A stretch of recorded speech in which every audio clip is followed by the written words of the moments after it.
Sentence স্ট্রাকচারের question দিয়েছে, কি দিয়েছে? Identify the segment that contains a grammatical error. ঠিক আছে, সেই সেগমেন্টটা আমাদের চুজ করতে হবে যেটায় কোনো গ্রামাটিক্যাল এরর রয়েছে। ঠিক আছে, তো কি বলেছে? The reason for his failure is because he did not study. তো দেখো, সেন্টেন্সটা ভালো করে পড়লে বুঝতে পারবে যে শুরুতে কি আছে, the reason for his failure.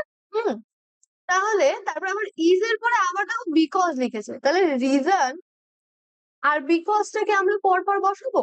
আমাদের কি বসানো উচিত ছিল? The reason for his failure is he did not study, বিকজটা হতো না, বা he his failure is the reason, রিজনের সাথে কিন্তু আমরা বিকজটা বসাবো না। তাহলে রিজন যদি থাকে তাহলে ভুলটা কোথায়? অপশন বি তে। দেখো, অপশন বি তে হচ্ছে কিন্তু ভুল। ইজ বিকজ বিকজটা কিন্তু হওয়া উচিত না, তাই না? চলো নেক্সট কোয়েশ্চেন আমরা দেখবো। এটাও কিন্তু এরর ডিটেকশনে, ঠিক আছে, যে identify the segment that contains the grammatical error. তো আমাদের গ্রামাটিক্যাল এরর এখানেও খুঁজতে হবে। It is high time you started the work.